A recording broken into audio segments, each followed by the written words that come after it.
here some type of way. That's why they cut him down. So what they're going to do is, this guy, if he comes, he's going to take him, he's going to replace him. That's simple football. That's football 101. All right? You have nobody to cover over here. You replace the guy that left covering your man. Okay? That's football 101.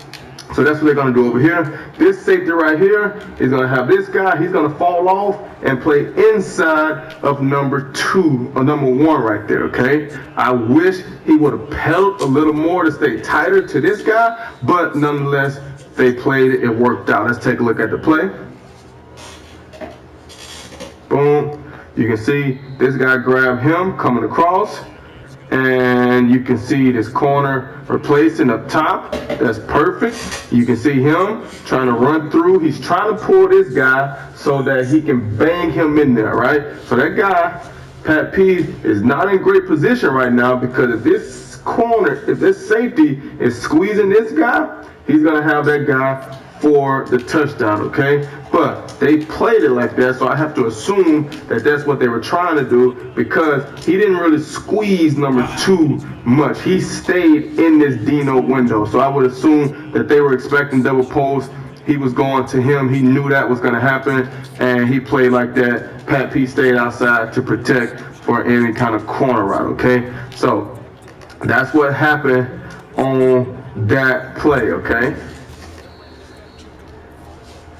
And it ends up in a sack. Let's take a look at it. Boom. Falls off.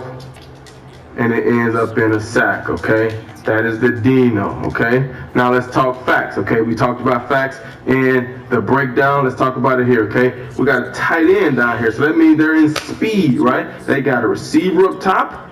They got a slot here. They got the X here. Probably the Y or the ZI here, okay? I don't know who those guys are, how they got them configured, but they got 3 wide receivers up top. Anytime you do that, this guy backside should already know I'm expecting this guy to come down the field, okay? I said this guy right here, now he's playing 2 to 3 because he got speed guys in here. But if you play a fax, now he can go 2 to 1 like normal, because this guy he doesn't have to worry about, because that other safety is coming over to the party. This guy on the backside, you're on the tight end, you got to lock him up 100 out of 100 times, okay? So that's how that play work. You know that. These guys obviously understand what the corners are doing. That's why he don't try to bend it in. They try to hit him up the seam right here, but that linebacker does a great job. Get his hands on him, so now he can't just bang it in like he wanted to bang it in, okay? See the play, tries to bang it way over there, safety still comes in and makes a play on it, okay? One thing I will say as a safety, I don't really like how he turns like this and looks over here. Stay square, okay? Stay square like we talked about. Give him your eyes. I like your eyes. Give him your body though, okay? Give him your body, because this could be a monster tight end over here, okay? When you go running over there like that, they know they can work backside on you, okay? So stay here, read the quarterback, give him your body, stay right in here, and then have your eyes here. Boom, he throw it, you go make the play, okay? That is how that works out. Boom.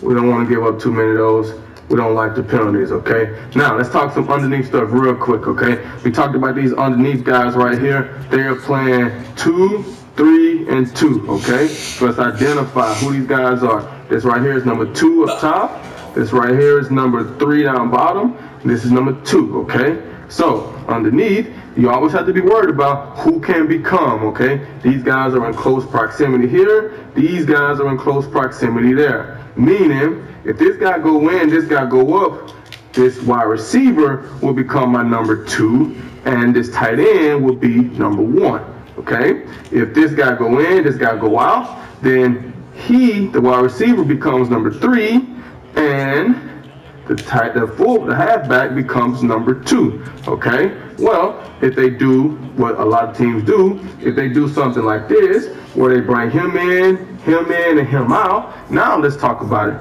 This guy right here becomes number 3, he becomes number 2, and he becomes number 2 to the other side, okay? So all you do underneath, you just pass all that stuff off, okay? You just pass all that stuff off. He goes in, you know he's going to some other guys. You sit back and you wait for the other guy. You expand. You just pass all those guys off, okay? So these guys did a great job of passing those guys off. Let's take a look at it. Pass them off, and you end up with a sack, okay? Let's take a look at it from the backside. You can see the quarterback is clearly looking to this 7 route, okay? And I want to show this play real quick because I want you to see what this nickel does, okay? This nickel right here does a great job of punching through number 2 and picking up the quarterback. If the quarterback is looking this way, then you expand because you know he wants to throw the ball that way.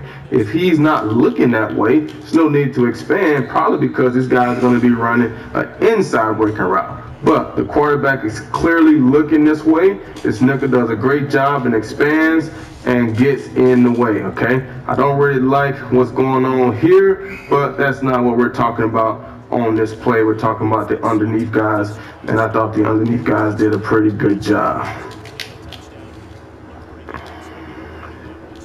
We can clearly see the quarterback from the backside. He's clearly looking that way. The nickel pushes through. That is perfect, okay? That is perfect.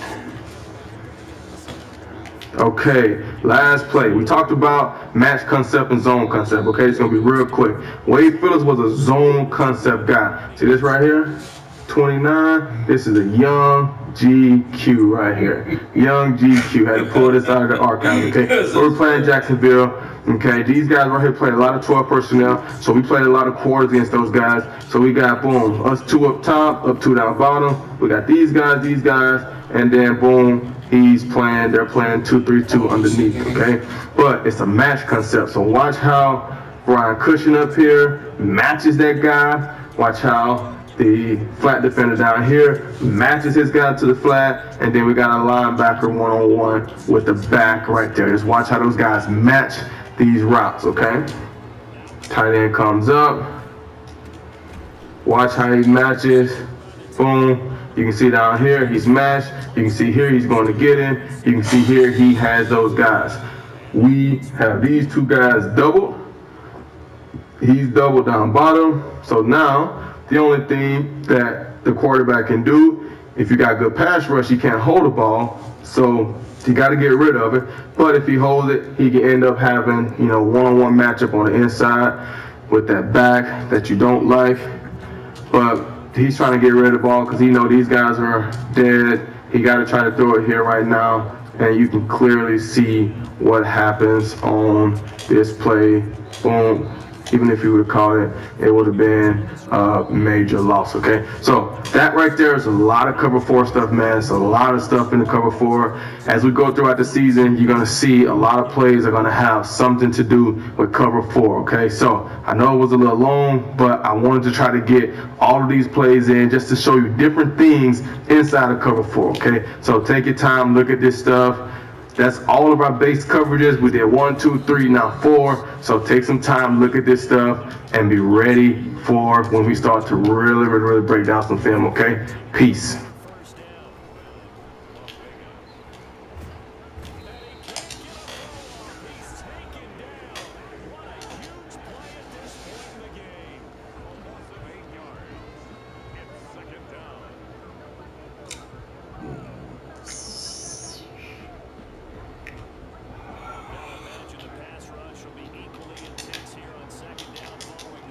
Second and 18.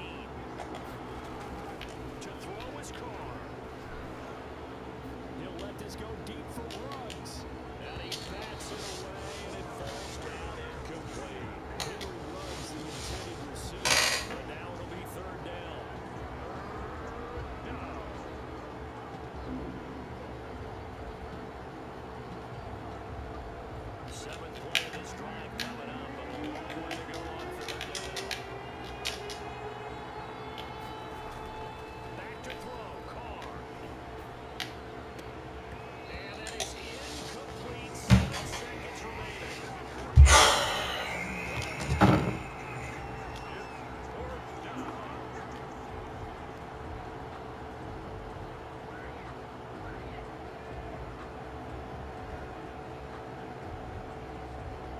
What's up, guys?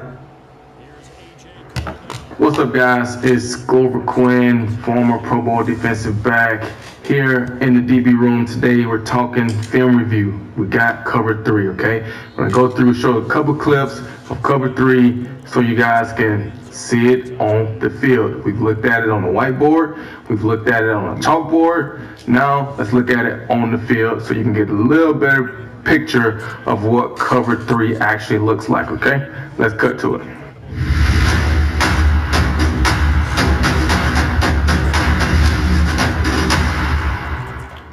Okay, so let's take a look at this clip right here. We got the San Francisco 49ers against the Pittsburgh Steelers, okay? San Francisco 49ers generally run a lot of cover 3, so found a cool little clip that's kind of showing you what cover 3 looks like. Different guys getting to their zones and being able to break on the ball, okay? So let's take a look at it.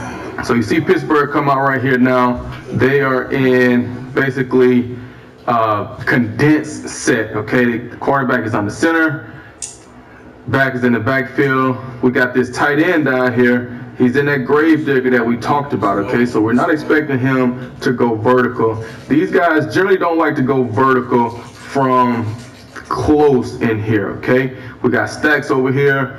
We're expecting, based on game plan, what we've scouted out, maybe we'll get a guy that go vertical. They might try to, run something like this right here, but not so likely, okay? So, in our cover 3, what we talked about, we're going to have this corner, he's playing this whole third. We got this safety, he's playing that third. We got this corner, he's playing that whole third, okay? Those are our deep third zones. We got our underneath guys, okay? Got this guy right here, he's going to buzz out to that curl flat. We got this guy, he's going to buzz out to the hook curl. This guy is going to buzz out to the hook curl, and then he's going to buzz out to the curl flat, okay? That's going to give us our 4 underneath guys, along with our 3 deep cover guys, okay? That's what we have. So let's look at the play.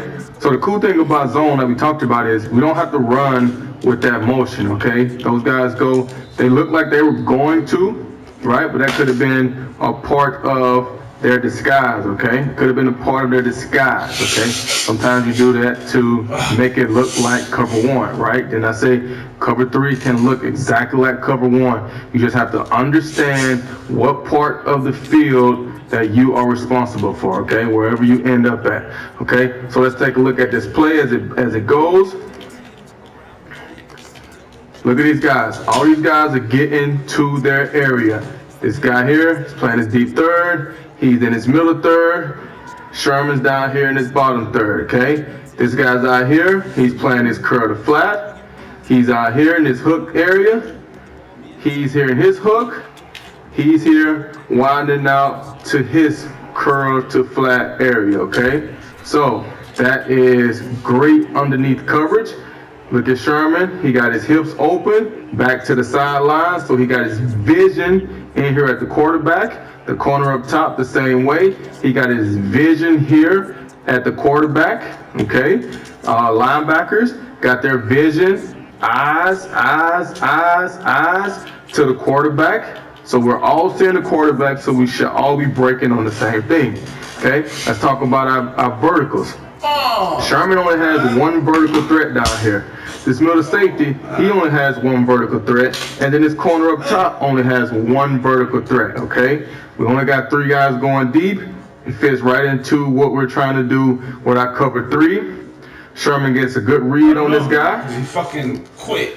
He's able to put his foot in the ground right there, and now he's seeing the ball. This linebacker seeing the ball. This linebacker seeing the ball. This guy's seeing the ball. All these guys are seeing the ball, and they're all able to break on that ball right there. So if it gets tipped up in the air, then we can have a play on it. Sherman's able to get there and knock it down. Boom. That's a good stop right there in cover 3. Seeing the curl, being able to drive back down on the curl and make the play. Let's take a look at it from the backside. Go in motion. Next thing you know, boom. Quarterback is looking at the whole time. You can see